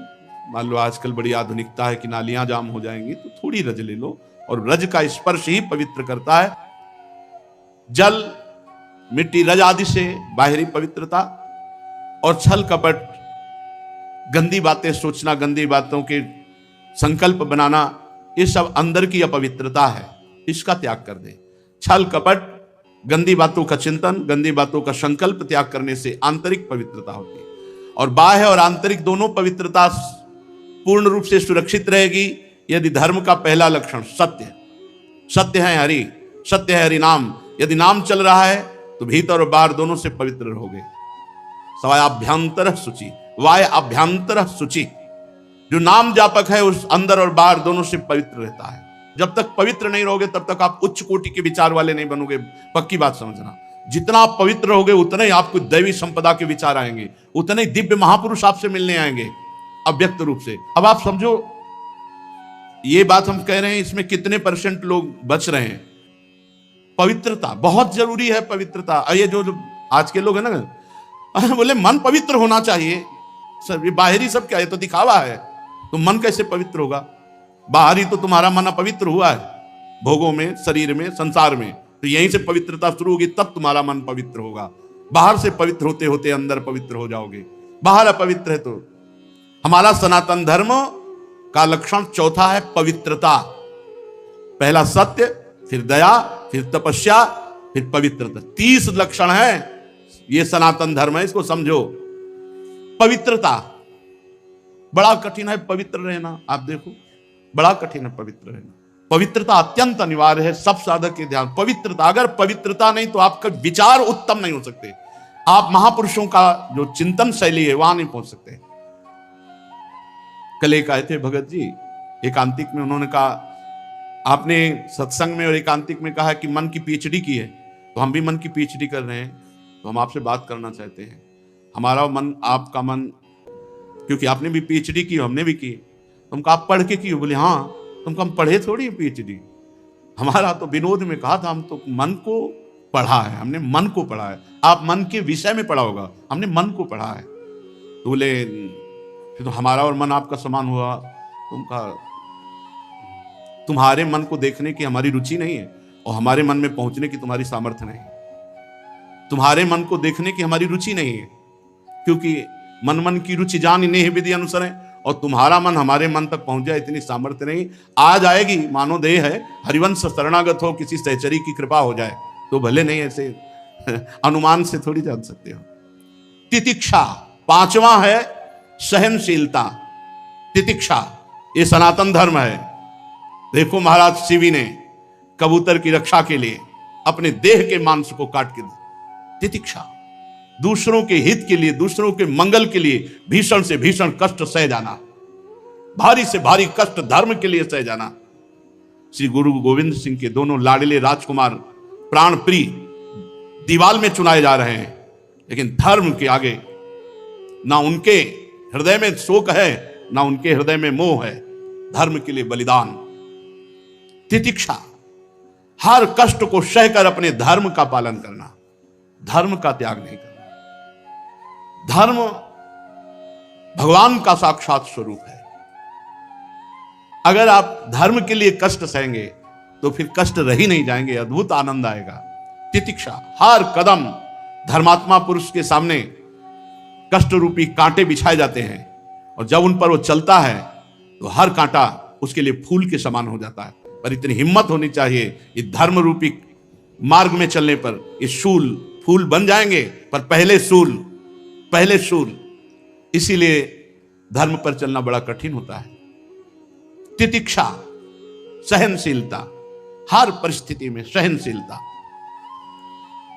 और उचित अनुचित का विचार। छठवां है ये विवेक। सनातन धर्म का छठा लक्षण विवेक, सत असत का विचार, उचित अनुचित का विचार। उचित क्या है, अनुचित क्या है, सत क्या है, असत क्या है, इसका विचार ये विवेक से होता है। ये विवेक कहां मिलता है? बुद्धि तो सबके हो सकती है, पर विवेक नहीं। विवेक सत्संगियों को मिलता है। बिन सत्संग विवेक न होई, बिना सत्संग के विवेक हो ही नहीं सकता, और सत्संग बिना भगवान की कृपा के नहीं मिलता। बिन सत्संग विवेक न होई, राम कृपा बिनु सुलभ न सोई। राम कृपा बिनु सुलभ न सोई। उचित अनुचित का विचार। सातवां, मन का अधीन करना। यह है सनातन धर्म। मन का अधीन करना, संयम में लेना। जो मन चाहे वो थोड़ी नहीं, जो धर्म कह रहा है उसके अनुसार मन को चलाना, ये मन का संयम करना बड़ा कठिन है। मन का संयम करना, बातें बना लेना, अधिक बात, बड़े बड़े ज्ञान की बातें आके जब करते हैं, फिर जब मन के संयम की बात करते हैं, ईमानदारी से वृंदावन में बैठे हो, सत्य बताओ, तो फिर चुप हो जाते हैं। ज्ञान तभी सार्थक है जब संयतेन्द्रिय, श्रद्धावान लभते ज्ञानम तत्परा संयतेन्द्रिय, जो तुमने ज्ञान जाना तत्परा उसके परायण हो और अपनी इंद्री मन को संयम में लो, तब तो तुम्हारा ज्ञान सार्थक, नहीं तो बकवास है, ज्ञान थोड़ी है। ये बातें बनाना अलग बात, अपने लोग पूरा जीवन इसी में चल रहे हैं, पूरा जीवन का निर्णय बता रहे हैं। भगवान की कृपा के बिना एक कदम भी नहीं चल सकते, भगवान की कृपा के बिना एक दिन भी पवित्र नहीं रह सकते, एक दिन भी। ये हाथ उठा कहते हैं, कोई मुझ टे तो भाई अलग है, कभी हमें मिले ऐसा कोई कि भाई बकाया हम जैसे बता रहे हैं कि एक दिन भी साधना परायण होकर पूर्ण पवित्र जीवन तो ये भगवान की कृपा से निपटा, पूरा जीवन तो बहुत बड़ी बात है। मन का संयम और फिर इंद्रियों का संयम। फिर अगला है अहिंसा। मन से, वचन से, शरीर से किसी की भी हिंसा ना करना, यह सनातन धर्म है। अहिंसा, वाणी से ऐसे कठोर शब्द मत बोलो किसी का दिल दुख जाए। आपको बोला हो तो उसका स्वभाव है, आप सनातन धर्मावलंबी, आप ऐसा ना बोले। शरीर से किसी को पीड़ा पहुंचाएं, ऐसा हमारा आचरण ना हो। मन से किसी का बुरा सोचे, ऐसा हमारा मन ना हो। तो हमारा तन, मन, वचन तीनों हिंसा रहित हो, तभी अहिंसा, इस सनातन धर्म का लक्षण हमारे हृदय में आए। फिर है ब्रह्मचर्य, इस सनातन धर्म का लक्षण। सत्य, दया, तपस्या, शौच, तितिक्षा, उचित अनुचित का विचार, मन का संयम, इंद्रियों का संयम, और 9वां अहिंसा, और 10वां ब्रह्मचर्य। ये ब्रह्मचर्य सबके लिए है, बहुत घातक है भोगों का आकर्षण। ब्रह्मचर्य के बिना पूरा का पूरा जीवन खोखला हो जाता है। मन से, वचन से और शरीर से, तीनों से ब्रह्मचर्य होता है। मन का ब्रह्मचर्य, विषयों का चिंतन ना करना, यहीं से नाश प्रारंभ होता है, पतन यहीं से होता है। ध्यायतो विषयान पुंसान संगास्तेषु उपजायते, संगात संजायते कामः, कामः क्रोधो भी जायते, क्रोधात् भवति सम्मोहा, सम्मोहात् स्मृति विभ्रमा, स्मृति भ्रंशात् बुद्धिनाशो, बुद्धिनाशात् प्रणश्यति। सबसे पहला पतन जो होता है वो विषयों का चिंतन होता है। ध्यायतो विषयान पुंसान, जब हम भोगों का चिंतन करते हैं तो हमें भोगों की आसक्ति प्रकट होती, फिर संग करने का मन होता है। संगास्तेषु उपजायते, जब हम विषयों का चिंतन करते हैं तो विषयों का संग करने का, विषय भोगने की इच्छा प्रकट होती। जहां विषय भोगने की इच्छा प्रकट हुई, काम राज्य हृदय में छा गया। संगात संजायते कामा, और कामना जब बढ़ी तो सब मूढ़ता छा जाती है, स्मृति नष्ट हो जाती है। हम कौन हैं, हमारा क्या कर्तव्य, हम क्या कर रहे हैं। सच्ची मानिए बहुत निकृष्ट, बहुत निकृष्ट काम। वचन से हमें कभी भोगों की बातें नहीं करनी, और शरीर से हमें कभी भोग क्रिया नहीं करनी।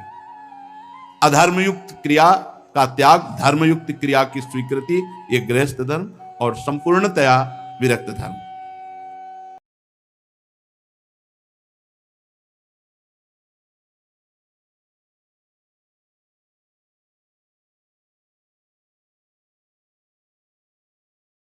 राधे राधे कृष्णा राधे राधा।